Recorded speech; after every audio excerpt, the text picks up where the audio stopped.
Hello and welcome to Fifth and Grace. It is the time of the summer solstice, and we're going to have a little look at what the summer solstice is activating in you.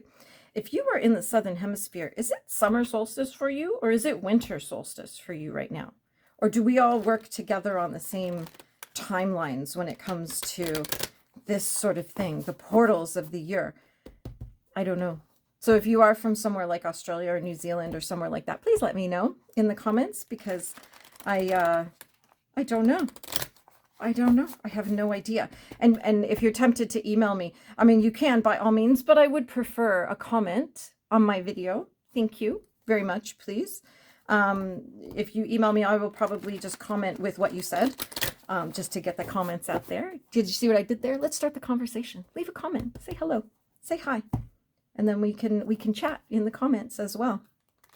So we're going to pull 3 cards. This is a pick a card reading, just because we can. And we're going to see what's being illuminated, where you're expanding, and how to harness the sun's power. Oh my goodness.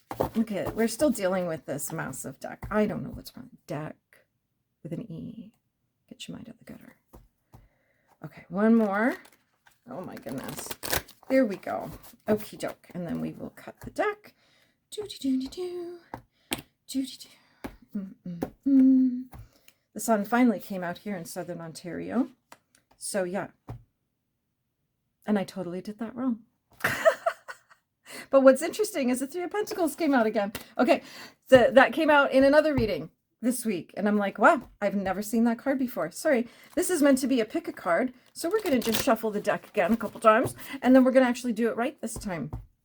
So I'm not even going to edit the bloopers out. I'm not even going to bother. It's real and raw here, right here on the tarot table. We laugh, we cry. It's a masterpiece. So yeah, sorry about that, everybody. But we get to chat a little longer. We get to chat a little longer. There we go. Okay. All right. And then we're going to pull 3 cards and not turn them over until you've chosen your card or chosen all 3.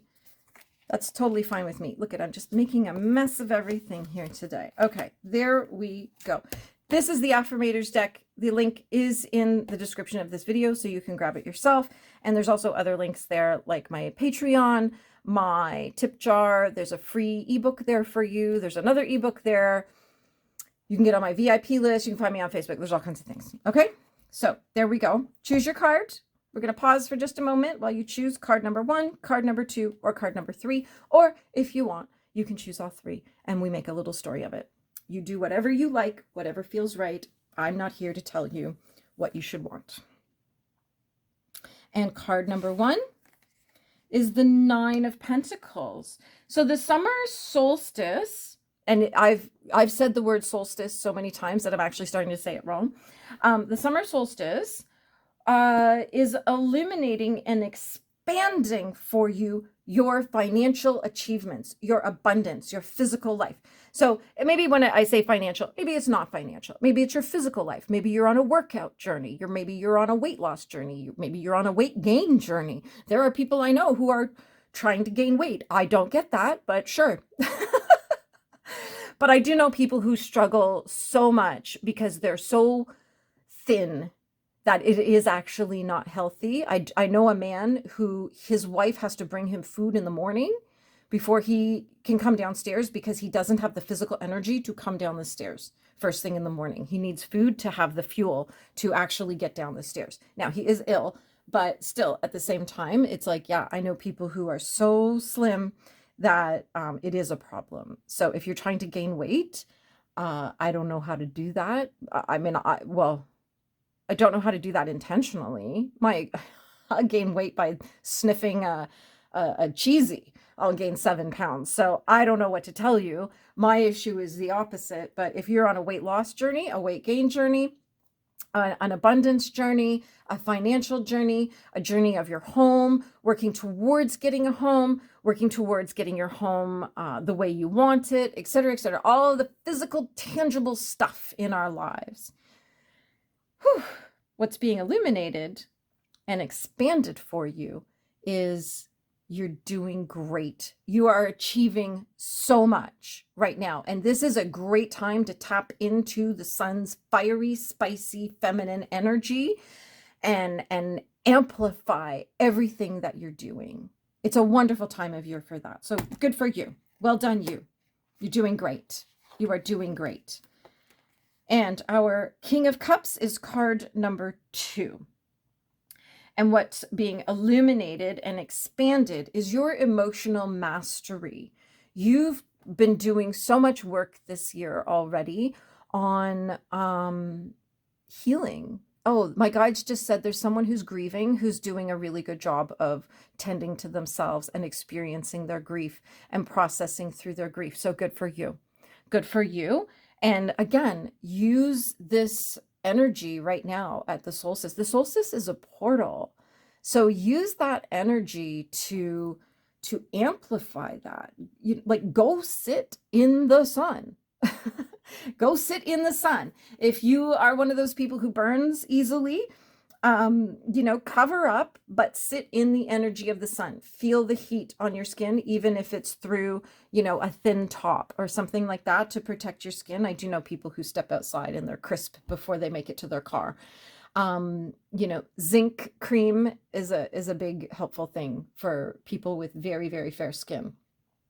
So just really tap into your own emotional work, your emotional journey. This could be a journey of healing. This could be a grieving journey. This could be a journey of inner peace. So oftentimes we are our own worst enemies and we mess ourselves up. So if that's you, really what's coming in is to continue tending to yourself, but really take a moment to see, just this is you are expanding. I want you to go back to the beginning of this journey and reflect on yourself. Go back through your journal notes. Go back through the things that you were doing at that time. Go back to the books you were reading at that time and say, holy smokes, yeah, I am coming along. I have come a long way from where I was 6 months ago or even a year ago. Whatever that is for you, just keep going. Just keep tending to your emotions. And get a grip on it. And you do that with your thoughts, by the way. I know there's no swords here, but your thoughts create your emotions. And I'll give you a good example of how that works. When I worked in the funeral industry, I used to have women whose husbands died come in, and we'd be just waiting for their guests to arrive for visiting hours and things like that. And very often these women would say things to me like, it wasn't supposed to be that way.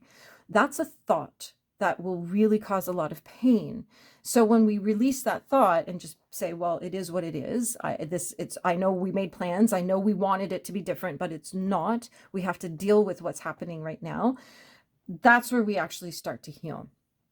And that's where we actually start to process our grief effectively, so that we do come out the other end of the story in much better shape than people who are constantly saying, no, it wasn't supposed to be that way. It wasn't, if you're sitting in that energy, you're just going to torture yourself, really is what it comes down to.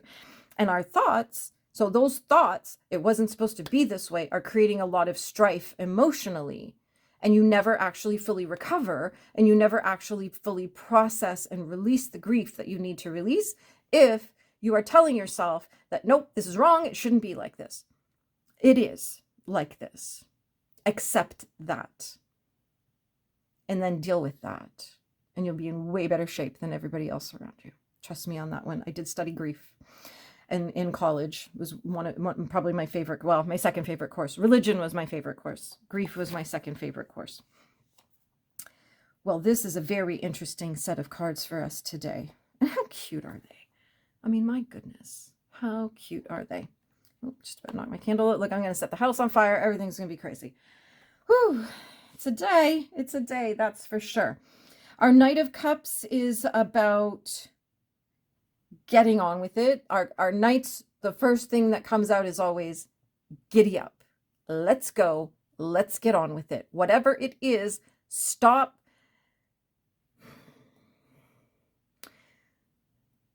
stop, treading gently. Just dive in. Just get on with it. There's a word in my mind. I just don't want to say it here. And you might know it's about a little kitty cat and its little feeties walking gently around something. No, just get on with it. Just get on. The courage will come at the other end of it. We don't sit around building up our courage and then do the thing. That doesn't work. That's why we have people in their basements crying they have anxiety, because they're not actually doing anything to give themselves a sense of value in the world, to give themselves a sense of accomplishment, to actually feel brave. They're not doing that. They're just crying at home, trying to build up the courage to make a phone call, or speak to the neighbor, or have to go to an appointment or something. We all do it, trust me, but you got to snap out of it, really, and just get on with it and just do the thing. And this, of course, our cups is an emotional thing. This is about our feelings. This is about, the tears that we cry. And we definitely, I feel like these are quite connected in a way. And if you're not processing your emotions, if you're feeling like you're hanging on to something, ask yourself if you're addicted to the story. And that's a good one. That's a big one. A lot of people are addicted to the story, and they tell that story over and over. Those pictures and those videos, like, thanks to my friend who let me talk about something for 18 years before I was over it. No, you are a vampire at this point now. There is a point in an emotional journey and in a healing journey where it is very, very easy to become stuck in a victim narrative and a victim mentality. And eventually the victim will become the perpetrator. It happens 100% of the time. And when you are that person who is literally holding every conversation hostage, telling the story and talking it out and this and that, you're a vampire, and you are now the perpetrator. You are now harming other people. So it is time to snap out of it. It is time to do the healing work. If you need to do forgiveness work, please let me know, and we can talk about that. I'm not going to force you into anything. Believe me, I would never, ever, ever tell anybody that they have to go and talk to the other person. Never. That's not forgiveness. And don't buy into the mainstream silliness and nonsense trap of what some people say, oh, you'll have to go tell the other person that, what they did is okay. No, I actually would not recommend that. I would highly discourage that, because we don't want to get entangled again. If you need to do a cord cutting, I do have a beautiful one that will actually energetically disconnect you from whatever's going on, whether it's a person, whether it's a situation, anything like that. We can get you disconnected. And I was just talking to somebody the other day, and I can't remember who it was. And I said, you'll know it worked because that other person will suddenly pop up again and be like, hey, what you doing at 3 a.m.? Yeah, they felt it too. That's how you know it worked, because they felt it too. So yeah, definitely there's an emotional journey. That's what's being illuminated here. I know you're trying. I know you're trying to move forward, and perhaps you just don't know how. And that's why people like me, that's why I do what I do, is to help people through that, to help people process and give them a roadmap.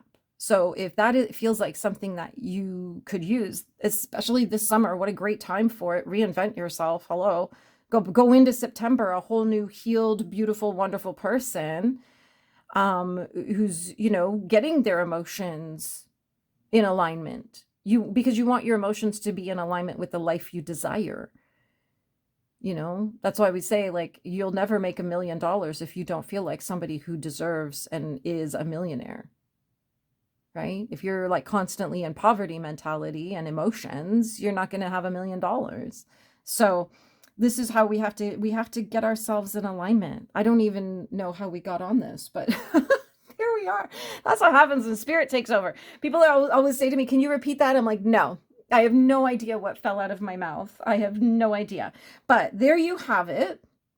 move forward with this. If you need help with any of it, if you need some support, sometimes people get in touch with me because they just need someone to talk things out with and then just sort of have some perspective and a little bit of a game plan going forward. We can do that. Everything, all of my sessions with my clients are bespoke and custom to what you need. So, I always encourage people, like, tell me what's going on so that I can put something together specifically for you that will address what you're telling me. So yeah, get in touch. My email's in my bio.